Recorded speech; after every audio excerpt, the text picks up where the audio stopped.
What's up guys, it's Mark again for SwitchUp Gaming. Thanks to all of you that have subscribed recently, makes a huge difference to the channel.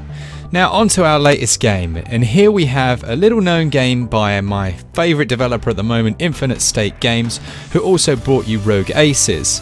Now why are they my favourite developer at the moment? Well, they keep making these games that I think, yeah, that looks okay. I play it for 5 minutes and I'm like, not really sure, and I speak to Glenn and he's like, oh, let me have a little go, and we play it together for a few moments and we're like, man, okay, this is it's a little bit addictive.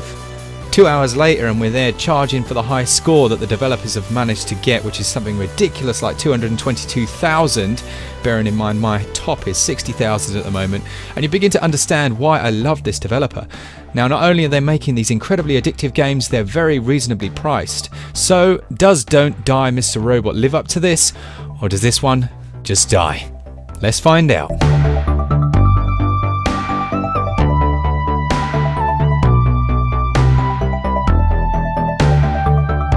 From the main menu, you're presented with an option to play, shop, or look at the top scores.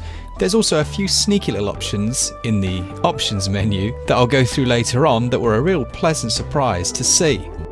Remix mode is going to be the first port of call for most people. This is your traditional set of levels divided into 5 sections each. When you complete those sections, you generally get enough points to unlock the next remix mode.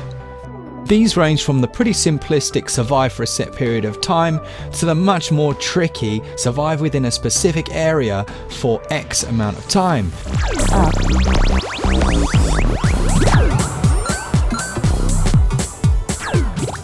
Now you do have to collect fruit while you're doing this, which also destroys the enemies on the screen, but sometimes when you are limited to the area that you can navigate, this becomes much more tricky. The initial few remix challenges are very simplistic, but as you progress trying to get the platinum trophies, and they range from bronze, silver, gold and then platinum, and there's a huge jump in skill to get to platinum, becomes a real challenge and is very enjoyable indeed. For each piece of fruit you have left on the screen, the score is doubled.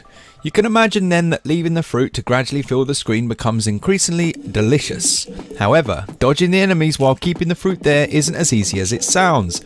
When finally it's time to nom that delicious looking apple, hungry caterpillar style, the resulting chain of explosions will clear the majority of the screen and net you some serious points.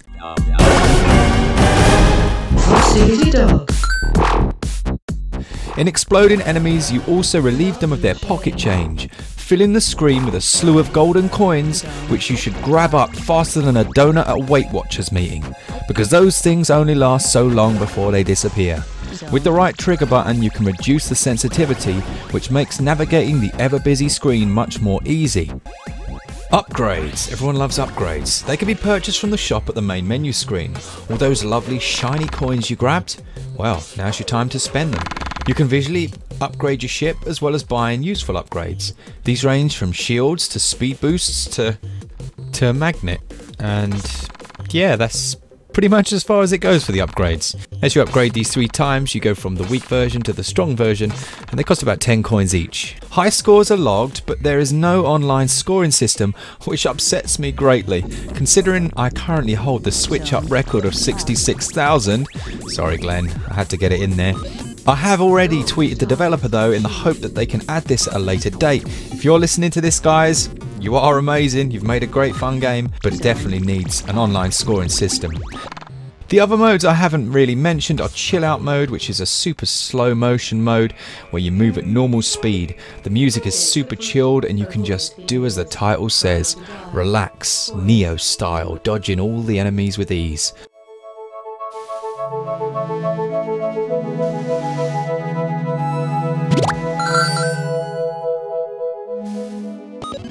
Time attack is a bit more like the game Fruit Ninja. You have a set amount of time to rack up the largest point score possible. It works well. I personally am more of an arcade man. Gameplay is fast, fluid and ridiculously addictive. Arcade, time trial, chill out and remix are only marginal variations on the overarching theme, but they work well. The game feels very much like a modern day Pac-Man in many ways. Gameplay for me scores 19 out of 20. And controls are pretty much perfect, they receive 18 out of 20.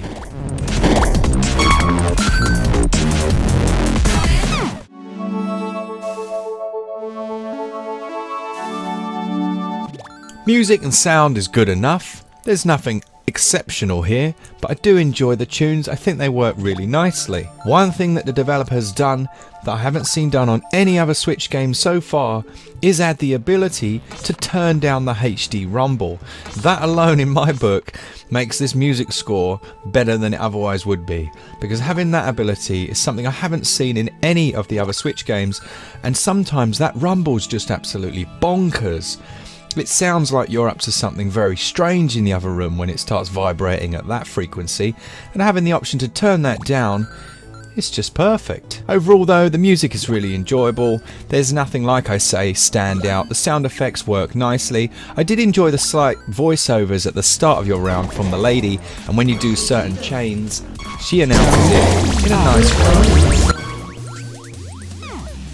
Overall though, music and sound scores 14 out of 20.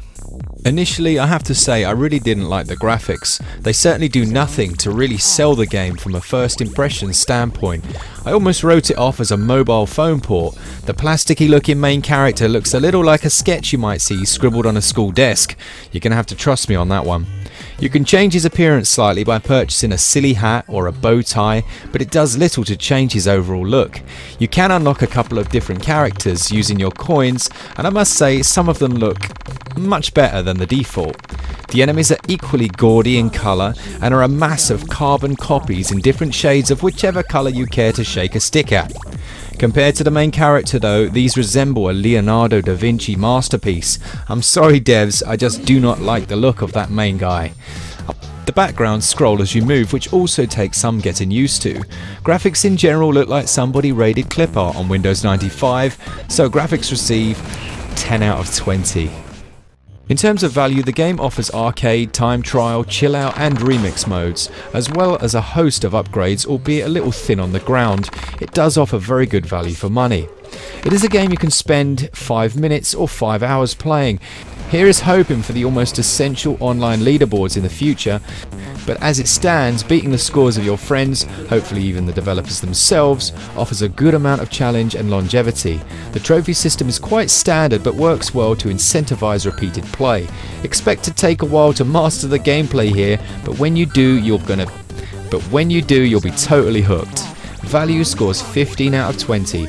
Overall, Don't Die Mr. Robot scores a SwitchUp score of 76%.